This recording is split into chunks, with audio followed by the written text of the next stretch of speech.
আসসালামু আলাইকুম সবাইকে নতুন আরও একটা এপিসোড দেখার জন্য ডেলি রান্না বান্নাতে স্বাগতম। শেয়ার করব আপনাদের সাথে মজাদার একটা তরকারি, সেটা হচ্ছে চিংড়ি মাছ দিয়ে লতি। অনেকে অনেকভাবে লতি রান্না করে থাকলেও চিংড়ি মাছ দিয়ে লতি রান্না, সেই সাথে খাওয়াটা কিন্তু অন্যরকম একটা টেস্ট পাবেন, আলাদা একটা মজা। তাহলে চলেন রেসিপিটা দেখে নিই। আর এর জন্য আমি চুলায় প্যান বসিয়ে এর মধ্যে দিয়ে দিলাম 2 টেবিল চামচ পরিমাণের রেগুলার রান্নার তেল। তেলটা দিয়ে দেওয়ার পর এখন এটাকে প্রথমে হালকা পরিমাণের গরম করে মাঝারি আকারের একটা পেঁয়াজ কুচি দিয়ে দিলাম। চুলার আঁচটাকে মিডিয়ামে রাখলাম। সেই সাথে দিয়ে দিলাম 3 কোষ রসুন কুচি, একটু চিকন করে কেটে নিলাম। এখন এগুলোকে নেড়ে চেড়ে মিডিয়াম আঁচে আমি প্রায় 2 মিনিট ভেজে নিব।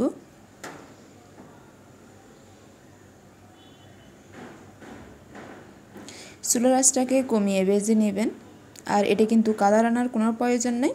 2 মিনিট ভেজে নিয়ে নেওয়ার পর এখন এর মধ্যে দিয়ে দিলাম 1 চা চামচ পরিমাণের লবণ, তবে লবণটা টেস্ট উপরে কম বেশি করে নিতে পারবেন। লবণটা দিয়ে দেওয়ার পর একটু মিশিয়ে নিলাম। এরপর এর মধ্যে দিয়ে দিলাম 1 চা চামচ পরিমাণে জিরা গুঁড়া আর 1/2 চা চামচ পরিমাণে ধনিয়া গুঁড়া। সেই সাথে দিয়ে দিলাম 1/2 চা চামচ পরিমাণে হলুদ গুঁড়া। হলুদ গুঁড়াটা দিয়ে দেওয়ার পর অল্প পরিমাণের পানি দিয়ে একটু মিশিয়ে নেব। মিশিয়ে নিয়ে নেওয়ার পর এখন দিয়ে দিব 1 চা চামচ পরিমাণে লাল মরিচের গুঁড়া, তবে জালটা সম্পূর্ণ নিজস্ব টেস্টের উপরে কম বেশি করে নিতে পারবেন, তবে একটু জাল জাল হলেই খেতে ভালো লাগবে। তারপরে যারা যেভাবে জাল খেতে পছন্দ করেন সেই অনুযায়ী কম বেশি করে নিতে পারবেন। মরিচটা দিয়ে দেওয়ার পর এটাকে আমি খুব ভালো করে নেড়ে চেড়ে কষিয়ে নিলাম। ঢাকনা দেওয়ার কোনো প্রয়োজন নেই। যখন তেলটা উপরের দিকে বেশি আসলো তখন এর মধ্যে আমি চিংড়ি মাছ দিয়ে দিলাম। এখানে আমি ছোটো আকারে চিংড়ি মাছ ব্যবহার করলেও আপনারা আপনাদের পছন্দ অনুযায়ী বড়গুলো দিতে পারবেন, তবে ছোট চিংড়ি দিয়ে কচুর লতিটা কিন্তু দারুণ হয়।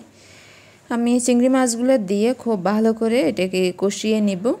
ঢাকনা দিয়ে চুলার আঁচটাকে মিডিয়াম থেকে কমিয়ে রেখে এটাকে আমি কষিয়ে নিচ্ছি। প্রায় 3 মিনিট পর ঢাকনাটা খুলে নিলাম আর একটু মিশিয়ে নিব। এর মধ্যে কিন্তু এটা কষানো হয়ে গেছে, এর মধ্যে কিন্তু এক্সট্রা তেমন কোনো পানি নেই। এরপর এর মধ্যে আমি কচুর লতি দিয়ে দিচ্ছি প্রায় 1/2 কেজি পরিমাণের। এখানে আমি চিকন কচুর যে লতিটা আছে ওইটা ব্যবহার করতেছি। আর কিভাবে সহজ উপায়ে কচুর লতি পরিষ্কার করা যায় তার এপিসোড কিন্তু চ্যানেলে দেওয়া আছে।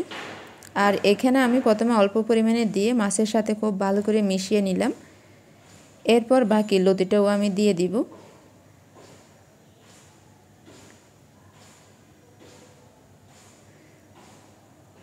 মিশিয়ে নিয়ে নেওয়ার পর বাকি লতিটাও আমি দিয়ে দিচ্ছি।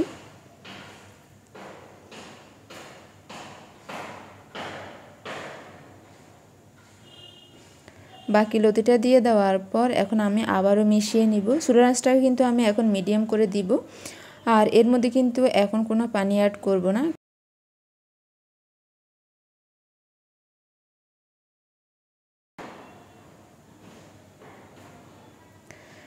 ঢাকনা দিয়ে দিব, আর ঢাকনা দিয়ে এটাকে আমি প্রায় মিডিয়াম আছে 5 মিনিটের মতন রান্না করে নেব। 5 মিনিট পর আমি ফিরে আসলাম আর ঢাকনাটা খুলে এটাকে একটু চেক করে নিব। চুলার আঁচটা কিন্তু অতিরিক্ত বাড়িয়ে দেওয়া যাবে না, মিডিয়ামে রাখবেন বা হালকা একটু মিডিয়াম থেকে কমিয়ে রাখবেন। যদি অতিরিক্ত বাড়িয়ে দেন তাহলে কিন্তু এটা পুড়ে যাবে, ভালোভাবে কষানো হবে না, ভিতর থেকে পানিটা বেরিয়ে আসবে না। মিশিয়ে নিয়ে নেওয়ার পর আবার ঢাকনা দিয়ে দিব। ঢাকনা দিয়ে চুলার আঁচটাকে এখন মিডিয়াম থেকে কমিয়ে 5 মিনিটের জন্য অপেক্ষা করব। আমি 5 মিনিট পর ফিরে আসলাম আর ঢাকনাটা খুলে নিলাম। এখন আমি এর মধ্যে পানিটা অ্যাড করে নেব। তার আগ মুহূর্তে এটাকে একটু মিশিয়ে নিচ্ছি। কচুর লতি আসলে বেশ কয়েক ধরনের আছে, তবে আমার কাছে চিকন, সেই সাথে যে কচুর ছোট ছোট মুখি থাকে লতির সাথে, ওগুলো খেতে খুবই ভালো লাগে। আপনাদের কাছে কোনটা ভালো লাগে অবশ্যই কমেন্ট করে জানাবেন। আমি এর মধ্যে পরিমাণ মতো পানি দিয়ে দিলাম। এখানে প্রায় 1.5 কাপ পরিমাণের পানি হবে। পানিটা দিয়ে দেওয়ার পর খুব ভালো করে মিশিয়ে নিচ্ছি। আর মিশিয়ে নিয়ে নেওয়ার পর এখন ঢাকনা দিয়ে দিব, আর ঢাকনা দিয়ে ডেকে এটাকে সম্পূর্ণ রান্না করে নিতে হবে।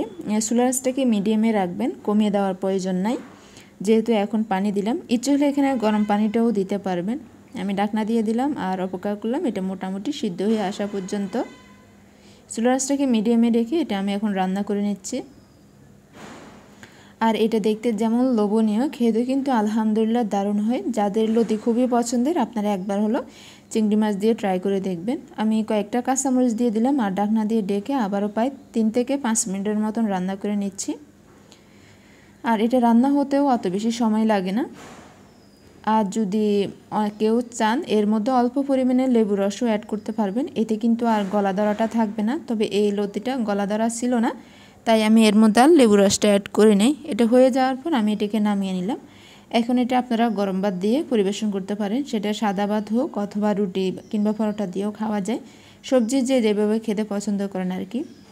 কেমন লাগছে অবশ্যই জানাবেন। আর কে কোন মাছ দিয়ে লতিটা রান্না করে থাকেন সেটাও অবশ্যই কমেন্ট করে জানাবেন। পরবর্তী রেসিপি দেখার আমন্ত্রণ রইল। এতক্ষণ ধরে দেখার জন্য আপনাদের সবাইকে অসংখ্য ধন্যবাদ। আল্লাহ হাফেজ।